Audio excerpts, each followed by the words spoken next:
हम लोग अब 100 से ज्यादा विद्यार्थी हमारे पास हैं और मैं अपने व्याख्यान से पहले आप लोगों से यह अनुरोध जरूर करूंगा कि अतिशीघ्र अमरकंटक आप लोगों को मैं जरूर सेमिनार में आमंत्रित करूंगा।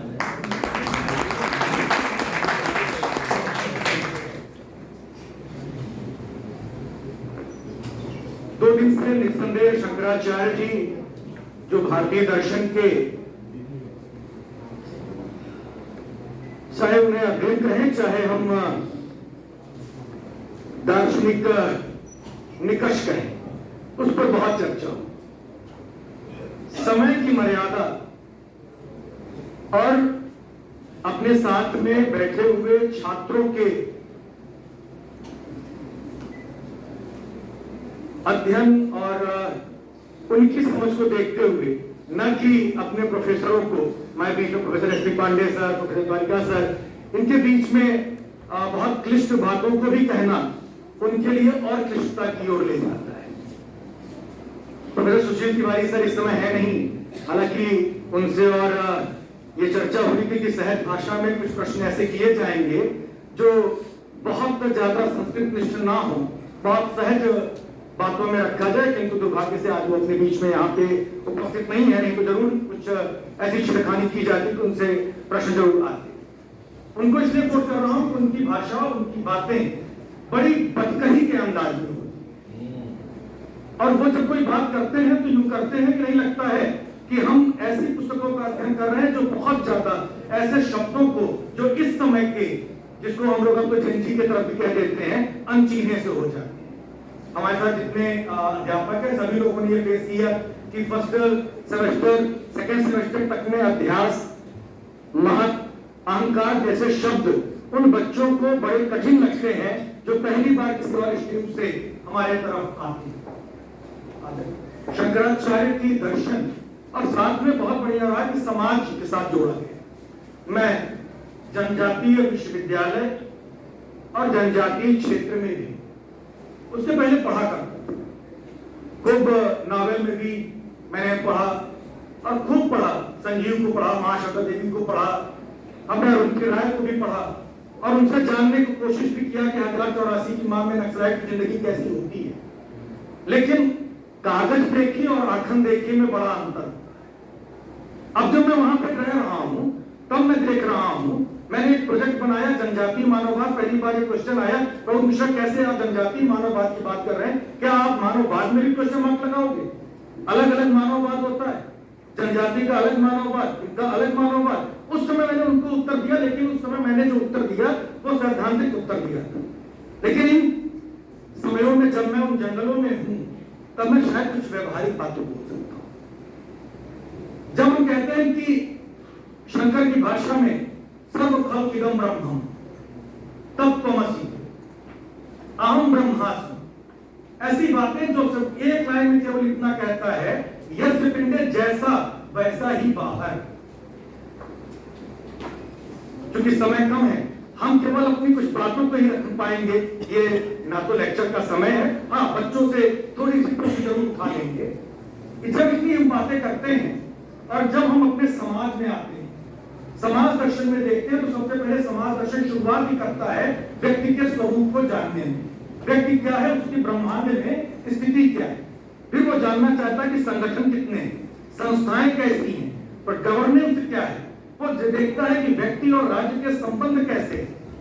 और ये सारी कोशिश करके वो बहुत्व में एकत्व की बात करने की कोशिश करता है। और जैसे जैसे समाज दर्शन को पढ़ते जाते हैं वैसे वैसे देखते हैं कि समाज में भी श्रेणी समाजवाद, तो संघ समाजवाद, अभी मार्क्स में भी न जाने कितने सिस्टम आने शुरू हो जाते हैं। यहां पर हम जितने बैठे हुए हैं सब के सब फिलॉसफी से हैं, लेकिन सबके अंदर एक तो गुरुत्व ने रोक रखा है कि हम अगर गुरुत्व से जीरो हुए तो गिर जाएंगे, दूसरे हमारी अहम। सबके अंदर जितने हैं सब एकत्व में है, कोई भी इस समय अपने आप को बहुत्व में या सबको एक में शामिल करके नहीं दिया। सबको ये पता है कि मैं कौन हूं, कोई भी एक क्षण के लिए ये विस्मृत नहीं है कि मैं कौन हूं। एक क्षण के लिए भी अगर किसी की कोई भी चीज, मैं यहां हूं, मैं वहां हूं, ये सारी बातें हैं। जब हम सामूहिकता के रूप आते हैं, जब जनजातियों में जाके देखते हैं, पहली बार वहां पर ये देखा कि जितने भी फैमिलीज हैं, जितने भी लोग हैं, उनके साथ में ऐसी कोई बात नहीं है कि वो एकत्व की बात करें। जब शंकराचार्य कहते हैं कि आप ज्ञान मार्ग पर पास तब आओगे जब तुम्हारी आत्मशुद्धि हो। आत्मशुद्धि के लिए वो दो लेके चलते हैं, एक तो आपका जो अपना विवेक, इंद्रिय निग्रह, दूसरा वो कहते हैं 3 प्रकार की अपनी इच्छाएं, आपकी पुत्रेषणा, वृत्तेषणा और लोकेषणा। प्रत्येक व्यक्ति परेशान है कि जो हमारे हैं, चाहे वो बेटा हो चाहे बेटे की तरह हो, उसको कैसे किस प्लेटफॉर्म पे ले आए, उसके लिए क्या कहिए तो हम किसी प्लेटफॉर्म पे लेने के लिए तैयार हैं। हम अभी मुझे बड़ा तकलीफ हुआ कि मैं कुछ आयोगों में था और वहां पर एक ने कहा कि आयोग हम आते हैं पैसे के लिए। मतलब ये वृत्ति हमने पैसे के लिए अपनाई हुई, ये जरा भी नहीं समझ में आई कि ये कितना बड़ा योगदान हमारा रहेगा कि हम ऐसी जगह पर योगदान दे रहे हैं जहां से एक ऐसे लोगों को हम चुनेंगे जो इस समाज और भविष्य का निर्माण करेगा। ये एक वृत्ति है। उसके अलावा मेरा नाम, मैं छपूं कि ना छपूं, ये तीनों बातें क्या जनजातीय क्षेत्रों में कभी भी आपके सामने कोई ऐसा जनजातीय पर्सन का आया या किसी ने आपने देखा हो जिसके अंदर वृत्ति की ऐसा, लोकेषणा या पुत्रेषणा अगर उनके यहाँ देखिए तो 18 नहीं, अगर लड़का अपने पैर पर खड़ा होने लायक हुआ तो अपना एक अलग घर बनाना शुरू कर देगा। मैंने कभी नहीं देखा वहां पर कि जितने भी हैं वो ये चाहते हो कि मेरा भी पेपर में नाम चले, मेरी भी कोई मूर्ति लगे, मेरा भी कुछ हो। वो सब के सब एक अपने आप को प्रकृति का अंग मान के चल रहे हैं। वो ये मान के चल रहे हैं तब तो बस जैसी ये प्रकृति है वैसा ही मैं हूं। वो ये मान के चल रहे हैं जैसा ये लोक है वह लोक मैं हूं। जो मेरे अंदर है कि मैं और लोक अलग है, मेरा फोटो लोक में हो, मेरा नाम लोक में हो, मेरा धन लोक में हो, ऐसा कहीं भी जनजातियों में नहीं दिखा।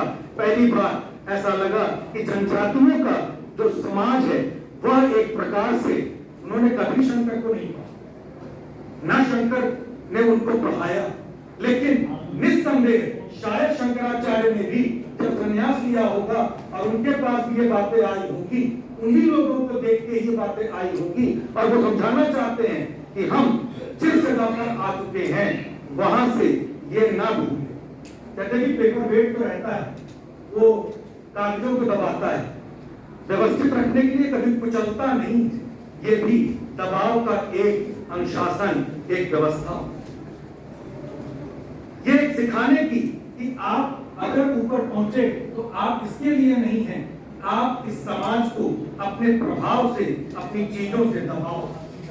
आप एक बूंद जैसे समुद्र में मिल करके समंदर हो जाती है, जैसे वो जनमानस है लोक में रहकर लोक का हो गया है, ऐसे ही हम अपना अहम हो करके अपने आप को लोक में समाहित करके शायद जो धर्म जिज्ञासा से ब्रह्म जिज्ञासा है उसको ज्यादा अच्छे से समझ सकते हैं। बहुत बहुत धन्यवाद। समय की मर्यादा के अलावा इससे ज्यादा अभी नहीं। बहुत बहुत धन्यवाद।